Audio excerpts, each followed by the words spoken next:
नमस्कार दोस्तों, मैं आज आपको एक ईमानदार किसान की कहानी सुनाने जा रहा हूँ। तो चलिए स्टार्ट करते हैं। एक गांव में एक गरीब किसान रहता था।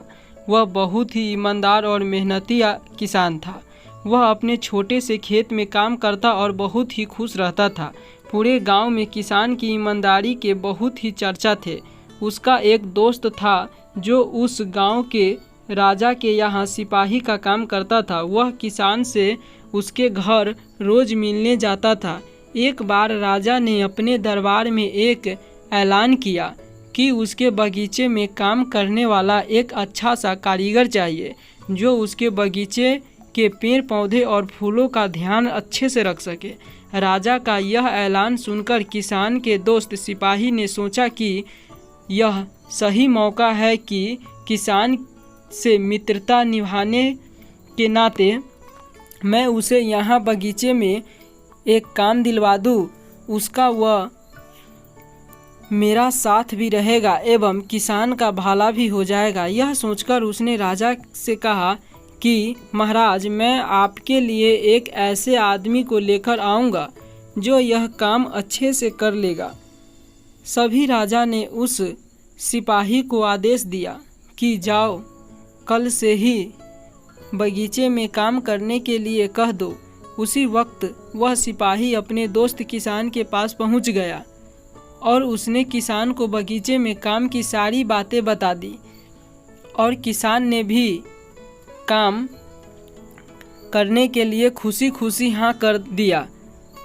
अगले ही दिन अपने दोस्त के साथ राजमहल पहुंच गया। सिपाही उसे राजा के सामने लेकर गया और राजा ने उस किसान को बगीचे की पूरी काम राजा ने कहा, तुम अगर पूरी ईमानदारी के साथ काम करोगे तो तुम्हें 50 सोने की मुद्राएं हर महीने दूंगा।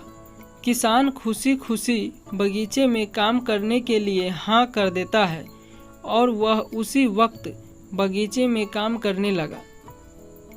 किसान बगीचे में बहुत दिल लगाकर काम करता था। कुछ दिन बीत गए। किसान ने बगीचे को बहुत सुंदर व हरा भरा बना दिया। राजा को उसका काम बहुत पसंद आया। एक दिन किसान बगीचे में कुछ खुदाई कर रहा था तो उसने जमीन के नीचे कुछ महसूस किया। तो उसने खुदाई की तो देखा नीचे एक बड़ी सी संदूक थी। किसान ने वह संदूक बाहर निकाला और खोला तो देखा वहां सोने और चांदी से भरी हुई थी। यह देखकर किसान बहुत खुश हुआ और अपनी ईमानदारी दिखाते हुए राजा के पास पहुंच गया। राजा किसान की ईमानदारी देखकर बहुत खुश हुआ और उसके साथ वहां गया जहां किसान ने खजाना निकाला था। राजा ने देखा तो कहा, यह खजाना तो हमारे पुरखों का है। हम कई वर्षों से इसे खोज रहे थे। खजाना देख राजा बहुत ही खुश हो जाता है। राजा अगले दिन किसान को पूछता है, तुम्हें क्या इनाम चाहिए, बोलो। किसान बोला, मालिक, मुझे तो कुछ नहीं चाहिए। मेरे पास जो भी है मैं उसमें बहुत ही खुश रहता हूँ।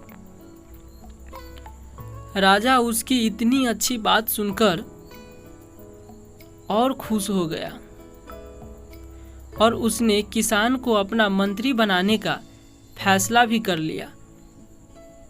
किसान ने राजा की बात मान ली और मंत्री बन गया। तो दोस्तों, हमेशा किसी भी दूसरे के सामान पर लोभ नहीं करना चाहिए। कहानी पसंद आया हो तो लाइक, सब्सक्राइब और शेयर जरूर कीजिएगा। फिर मिलते हैं नेक्स्ट वीडियो में नेक्स्ट स्टोरी के साथ। तब तक के लिए धन्यवाद। जय हिंद, जय भारत।